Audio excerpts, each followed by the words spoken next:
Salut à tous, ravi de vous retrouver sur canalturf.com dans cette émission Direct Course. Nous allons évoquer le programme dominical de ce 20 septembre avec un quintet plus qui aura pour cadre l'hippodrome de Paris-Vincennes.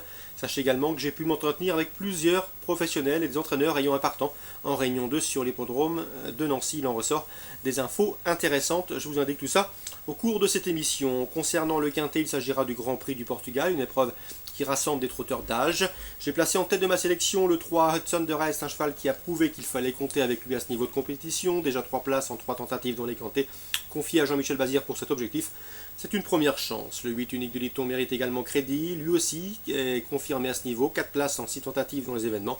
Il sera déféré des 4 pieds pour cet objectif, confié à Eric Raffin et a des références à faire valoir sur la grande piste. Le 10 univers du Dédoul est en forme, comme en atteste sa récente place de 4e obtenue dans un quintet sur la petite piste le 11 septembre. Sa régularité doit également lui permettre de disputer l'arrivée. Le 17 Théma de Bassière me semble en mesure de venir corser des rapports de cette épreuve. C'est une bonne jument de qualité. Elle sera de surcroît déférée des 4 pieds, contrairement à sa dernière sortie où dans un quintet, c'était le 12 septembre. Sachez par ailleurs qu'elle possède en 1.12.9 le meilleur chrono du peloton sur le tracé qui nous intéresse.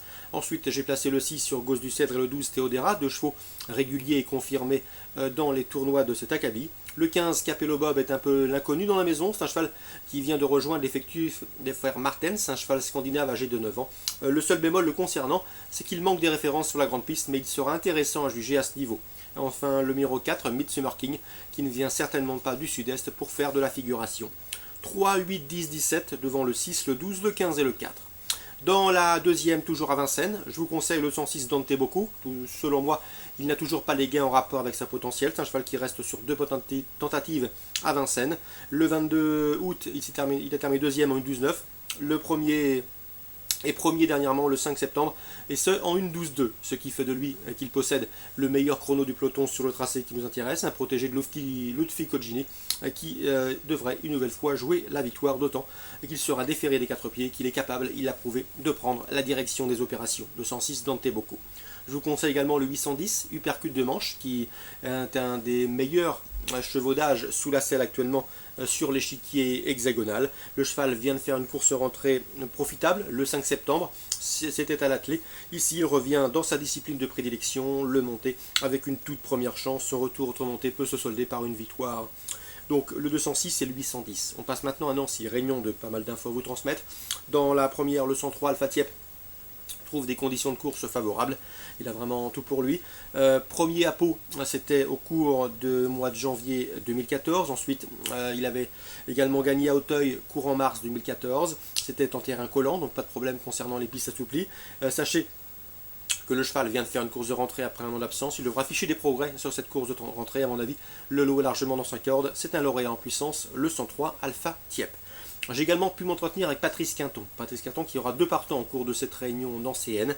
Sa meilleure chance, à ses yeux, reste le 203 Un Fou, un cheval confirmé sur le cross. Il reste sur de bonnes tentatives dans la discipline chez lui à Granville. Mais le cheval voyage bien. Il va également s'adapter au profil de Nancy. C'est un cheval assez pratique. Ici, dans ce lot, Patrice Quinton estime que son cheval a une toute première chance. Le seul point qu'il faut souligner, c'est que son cheval manque de référence en terrain lourd. C'est un cheval surtout confirmé en bon terrain. Donc surveillez la météo concernant ce 203 Info qui possède une première chance à condition qu'il puisse évoluer sur une surface à sa convenance. Concernant Francis Matzinger, dans la troisième, il est très confiant avec le 305 Why Not Low. Un cheval qui apprécie tout particulièrement les pistes très assouplies. Il devrait être servi, à mon avis, à Nancy en ce dimanche. Un cheval qui aime galoper aux avant-postes, c'est toujours un avantage sur cette piste nancéenne. Et dans ce lot, il me semble en mesure de mettre tout le monde d'accord. Il y aura sans doute une cote intéressante sur cette chance, ce 305 Why Not Low. Concernant le 301 Har Gallon D1, qui sera sans doute très appuyé au betting. Il est présenté par Patrice Quinton, mais j'ai senti un Patrice Quinton assez mesuré, assez réservé. Non seulement son cheval doit rendre du poids et pas mal de poids à ses rivaux du jour, mais d'après l'entraîneur, le cheval a quelque peu montré ses limites, il a déjà bien travaillé, fait une bonne année, pris des victoires et des places, et selon lui, ce n'est pas une première chance, mieux vaut l'envisager pour les allocations, les accessites. Donc, résumé chiffré pour Nancy en réunion 2, la première, le 103, la deuxième, le 203, Et la troisième, pardon, 305, 103 Alpha Tiep, 203 Infou et 305 Why Not Low pour Nancy en réunion 2. Je termine avec un coup de cœur en réunion 3 sur l'hippodrome de Cran. Pardon. Là aussi, j'ai pu m'entretenir avec un entraîneur, à savoir William Menuet, qui aura 2 partants dans le grand steeple. Sa préférence va bien évidemment au 406 Lady d'Eugène. Pardon. Je vous l'avais indiqué. En dernier lieu, elle a bien gagné sur l'hippodrome de Cran. Elle est d'ailleurs dans son jardin, sur cet hippodrome mayennais. Elle est d'ailleurs réservée chaque année pour ce meeting de Cran et pour ce mois de septembre à Cran. Le terrain souple sera plus souple que la dernière fois, cela ne va nullement la déranger. Et d'après William Manuel, devrait jouer les tout premières places. Elle a terminé deuxième de cette course l'an dernier, première en 2013. Elle semble en mesure de soigner ses stats dans cette compétition. C'est vrai qu'en théorie, et si l'on prend les valeurs théoriques strictes, elle est barrée pour le succès, notamment par les protégés de Guillaume Macaire en haut de tableau, mais son aptitude de parcours et sa forme du moment peuvent lui permettre de franchir le poteau à tête. Je vous la conseille donc en jeu simple gagnant placé, ce 406 Lady d'Eugène, c'est à Cran en Réunion 3. Excellent dimanche à tous, très bon jeu et à très bientôt sur Direct Course.